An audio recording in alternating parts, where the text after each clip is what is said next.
Hi friends, welcome back to my channel சிறர்கள். இப்போ நம்மளோட சேனலை ஃபஸ்ட் டைம் பார்க்குறீங்க அப்படின்னா சப்ஸ்கிரைப் பண்ணுங்கள். அப்படியே பக்கத்தில் இருக்க பெல் பட்டனை கிளிக் பண்ணி ஆல்ன்ற ஆப்ஷன் கொடுத்துட்டிங்கன்னா நாங்கள் போடக்கூடிய ஒவ்வொரு வீடியோவும் உங்களுக்கு நோட்டிஃபிகேஷனில் வந்து சேரும். ஸோ வாங்க, இன்றைக்கி நம்ம என்ன ரெசிபி பார்க்க போகிறோன்றத வீடியோக்குள்ளே போய் பார்க்கலாம். இன்றைக்கி நமக்கு தேவையான வெண்ணெயும் நெய்யும் நம்ம எப்படி வீட்டிலேயே ஈஸியாக செய்கிறதுன்றது தான் பார்க்க போகிறோம். இதுக்கு வந்து நான் டெய்லி யூஸ் பண்ணக்கூடிய பசும்பாலோட ஆடை, அதாவது அந்த ஏடை வந்து டெய்லி நான் எடுத்து ஒரு பாக்ஸில் போட்டு வைப்பேன்.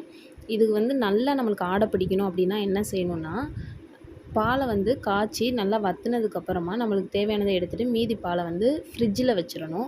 ஃப்ரிட்ஜில் வைக்கும்போது அதோட ஏடு வந்து நல்லா கனமாகவே நம்மளுக்கு கிடைக்கும். அப்படி இருக்கையில் நம்மளுக்கு நிறைய ஆடையை வந்து நம்ம கலெக்ட் பண்ண முடியும்.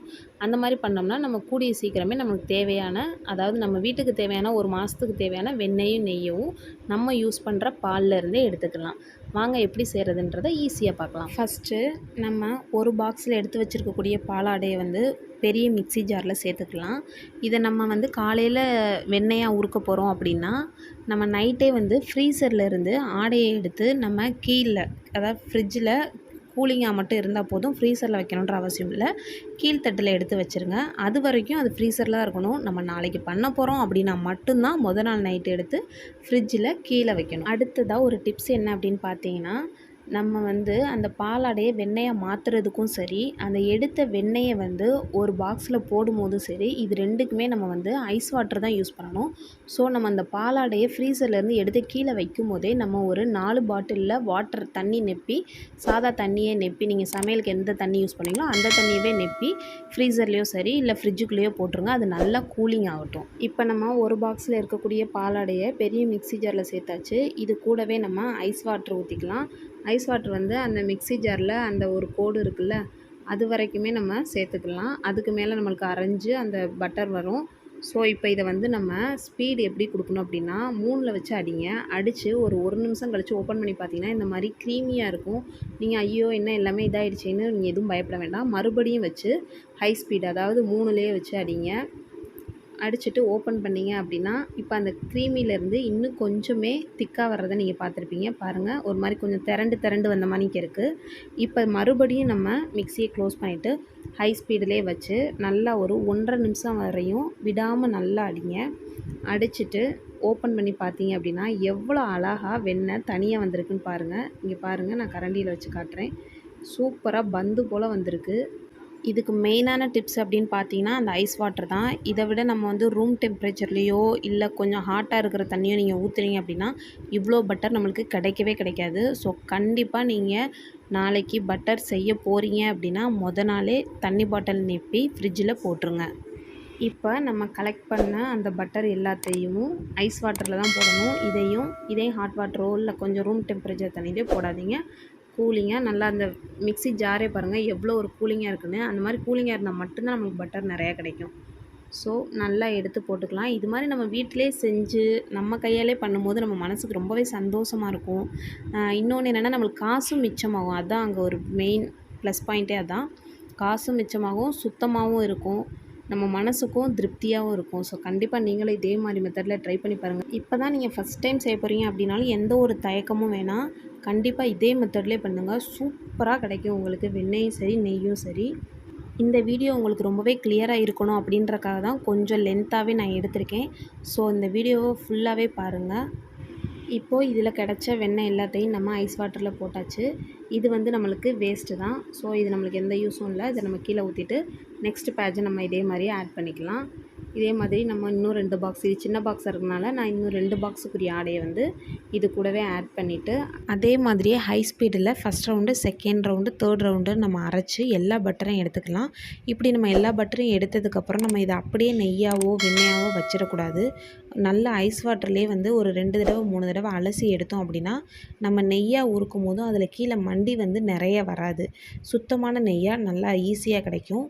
அதனால் நம்ம இந்த மாதிரி 2-3 அலசி எடுத்துக்கிறது ரொம்பவே நல்லது. இப்போ பாருங்கள், நம்மளுக்கு மொத்தம் எவ்வளோ வெண்ணெய் கிடச்சிருக்குன்னு.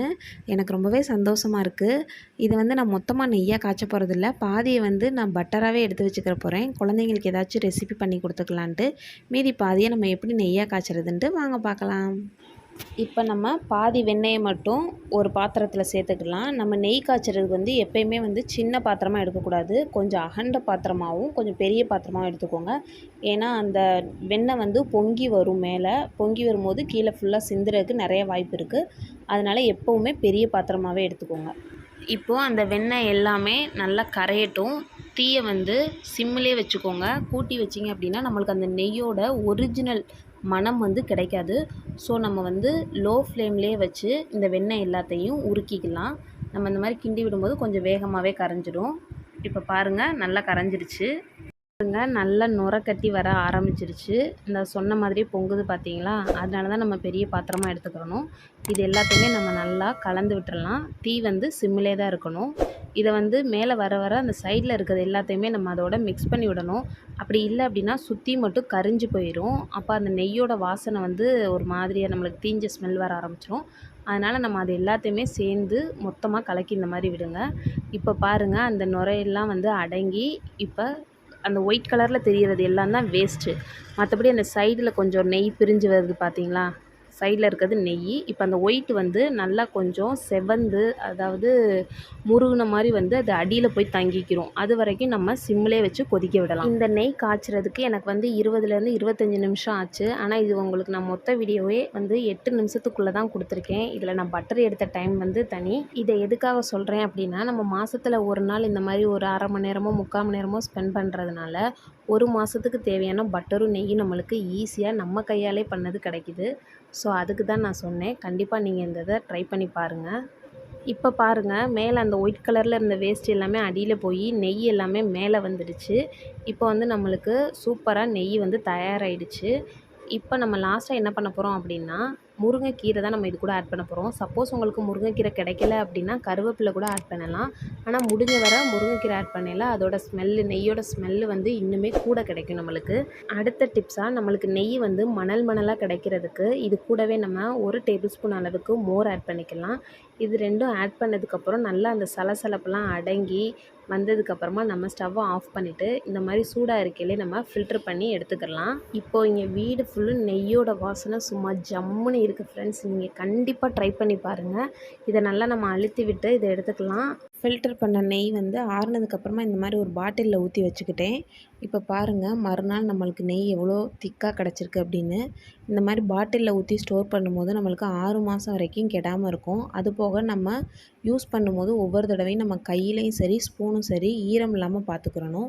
அப்படி வச்சுருக்கையில நம்மளுக்கு 6 மாதத்துக்கு மேலே கெட்டு போகாமல் நல்லா இருக்கும் நெய். இதே முறையிலே நீங்களும் உங்கள் வீட்டில் ட்ரை பண்ணி பார்த்துட்டு எப்படி வந்துச்சுன்னு மறக்காமல் கமெண்ட் பண்ணுங்கள். இந்த வீடியோ உங்களுக்கு ரொம்பவே பயனுள்ளதாக இருக்கும்னு நம்புகிறேன்.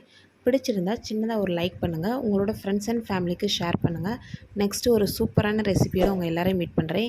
இப்போ தான் நம்ம சேனலை ஃபஸ்ட் டைம் பார்க்குறீங்கன்னா சப்ஸ்கிரைப் பண்ண மறந்துடாதீங்க. தேங்க்ஸ் ஃபார் வாட்சிங்.